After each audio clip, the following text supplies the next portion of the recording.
So please join Derek. Good afternoon. What I'd like to do in the next 15 or 20 minutes is to give you some background to our first successful season of the Monastic Field School at Lindores Abbey in Fife, carried out under the auspices of the University of St Andrews. Lindores Abbey was founded in the late 12th century by David, Earl of Huntingdon, as a daughter house of Kelso, and lies on the eastern side of the medieval borough of Newborough along the Tay estuary in Fife. Lindores was operated by French monks from Tyrol in northern France.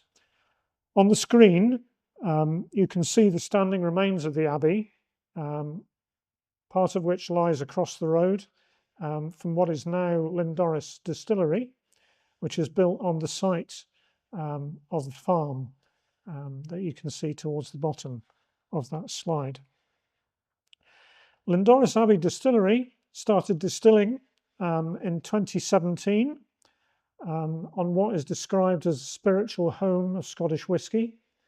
In the 15th century, a brother, John Core, is on record in the Scottish Exchequer rolls as making 8 bowls of aqua vitae for King James VI. And it's largely accepted that that probably is the first manufacture of whisky in Scotland.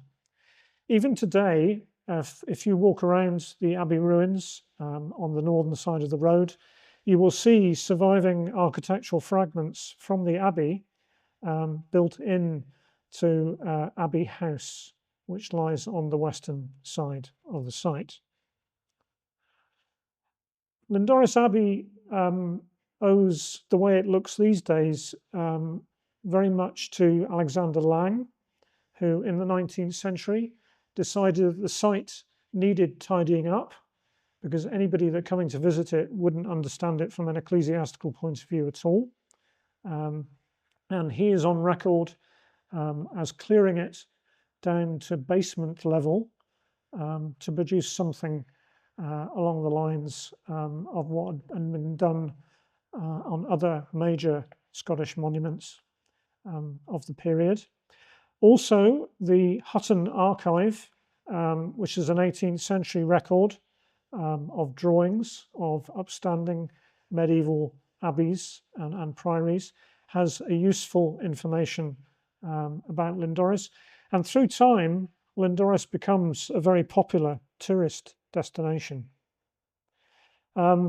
On the screen now, you can see on the left-hand side a plan of the site following Lang's clearance in the 19th century. And then on the right-hand side, we have a Royal Commission plan of 1937. The important thing about the Commission plan is it finally shows that there are elements of this abbey across the road. It is not all concentrated on the northern side of that public road, which actually was inserted through the Abbey precinct in the early 19th century. So the distillery itself sits on the southern side of the road, and that will have some relevance towards a couple of the trenches that we opened this year. In 2014, a couple of geophysical surveys were done of the northern side of the Abbey, a resistivity survey, a geomagnetic survey. And as you can see on the screen, there are some quite interesting results, especially from the resistivity survey on the left-hand side, showing very much the layout of the cloister. And I've argued in the centre of the cloister there, that very faint circular blob could actually be a fountain right in the centre. The magnetic survey is harder to understand, but there are certainly linear anomalies showing up, and I'm wondering whether some of that might be the course of the main drain of the Abbey, and potentially maybe even the Abbey graveyard. But we'll have to wait and see if we are able to prove that. When I sat down with my colleagues from the University of St Andrews and from Brandeis University in the United States, we decided what we would do at Lindoris is examine the way that water is used in this monastery, because that abbey is getting its water supply, or at least one of its water supplies, from the Loch of Lindoris, which lies a couple of kilometres to the south at a much higher level. So it's being fed by gravity right the way down the hill from that loch down into the burn, following the course of the red line that I've marked on the map. So that's one water source, but, and this is quite important, that's not going to be the water source for drinking water. That probably is being used for clearing out the main drain. Drinking water is almost certainly coming from the two wells that I've marked on the map, the Monk's Well and the Abbot's Well. And there is a third well much closer to the Abbey, St Andrew's Well. So we have two water systems going on here, one for drinking water and one for a water that is being used to flush out the main drain, which begs the question, where's the main drain? Now, Drew Mackenzie Smith, who operates the distillery at Lindoris, and in fact is the hereditary keeper of the abbey, said to me while we were on site that somebody had told him about an aerial photograph of a neighbouring field that had this rather curious linear crop mark running through it. And I managed to find that online. And what I think these aerial photographs are showing is a water supply in a stone-lined channel from one of the wells, which is at a much higher level. The Monk's Well is at least 150, 200 metres higher than the Abbey. So I could quite easily see that as being a watercourse coming across the field, taking it down towards the Abbey. That's something for future exploration, I think.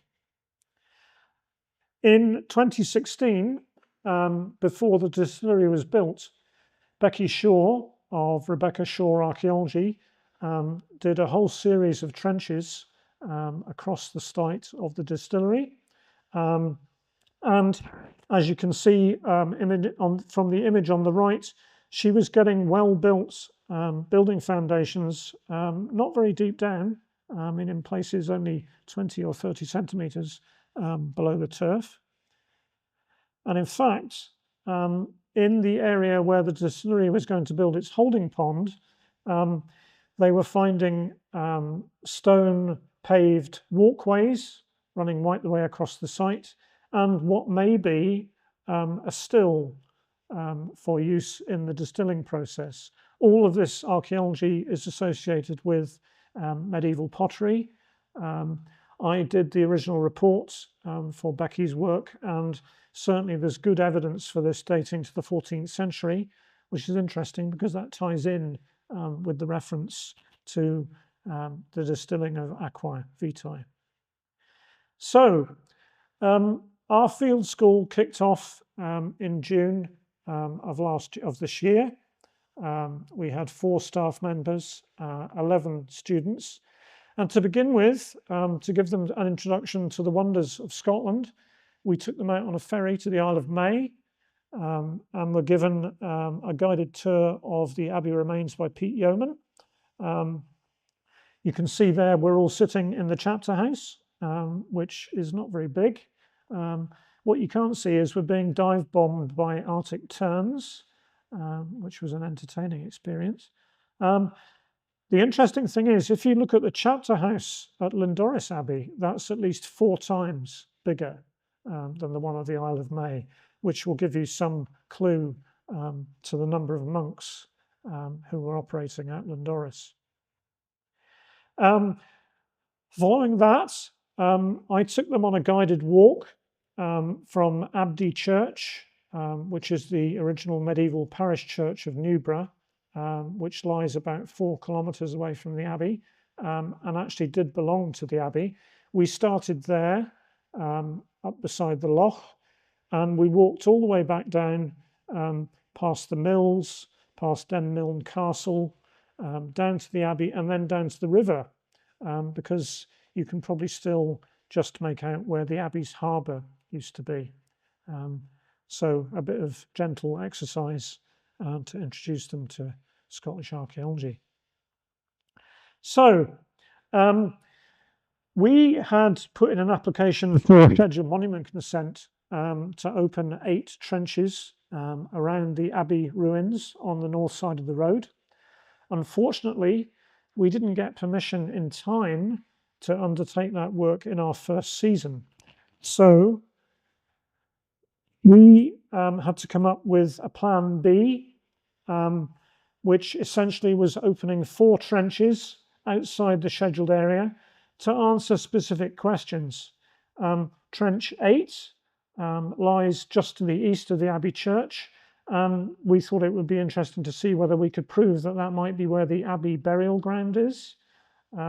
Trench 9 lies where the infirmary is located at the Tyrrhensian Abbey in Arbroath, which is a good parallel. Trench 10 is directly adjacent to where Becky Shaw's excavations were in 2016. And we thought it would be worthwhile to see if that deposit, that type of archaeological deposit continued. And Trench 11 at the bottom end of the site crosses the line of what is identified as being a precinct wall to the Abbey on that side, and that's a scheduled monument. So on the left, we have the trenches that we have now got scheduled monument consent for, and we'll probably undertake in 2025. Trench 8 was supervised by Professor Alison Beach, Trench 9 by Professor Darbrooks Hedstrom, Trench 10 by Callum Muir, and Trench 11 by me, all to answer these specific questions. We each had 4 students, so there certainly was enough manpower to keep us going.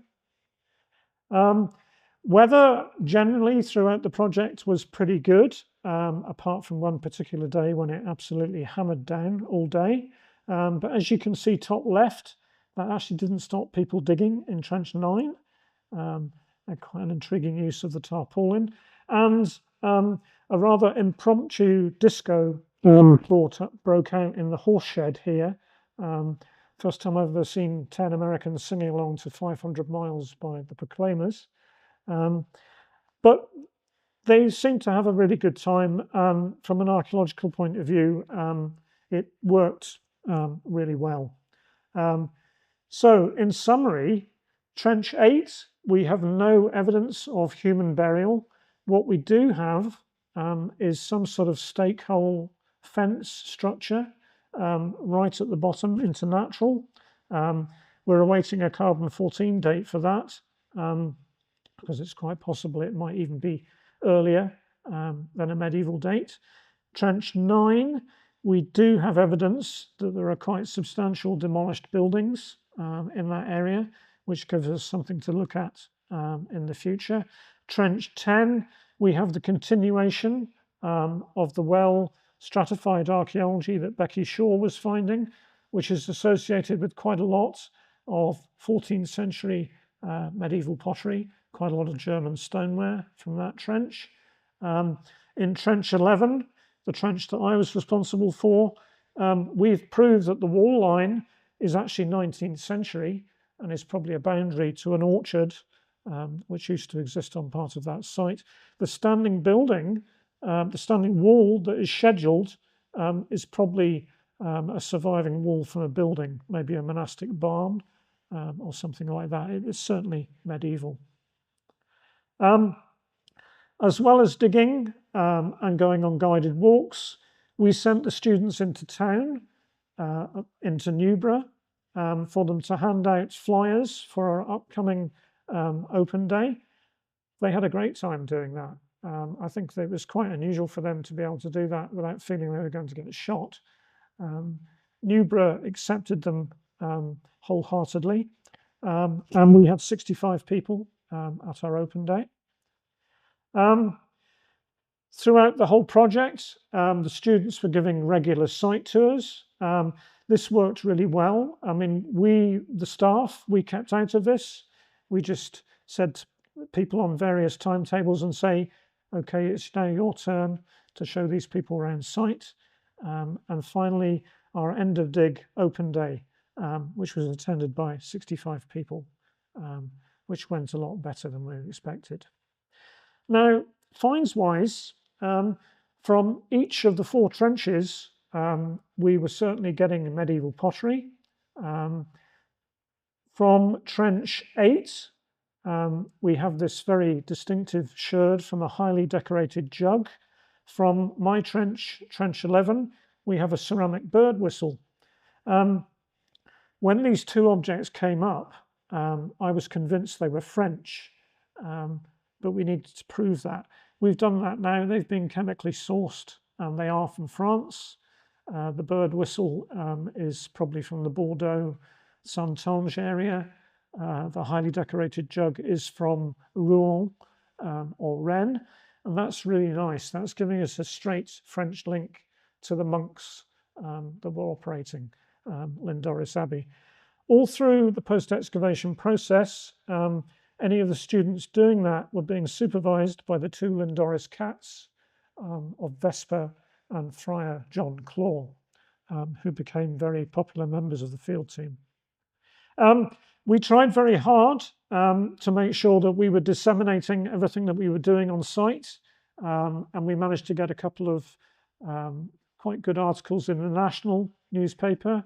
Lyndoris Abbey were featuring us on both their Instagram and Facebook page, and Kim Curran was responsible for both our Facebook and Instagram feeds, and I think that worked really well.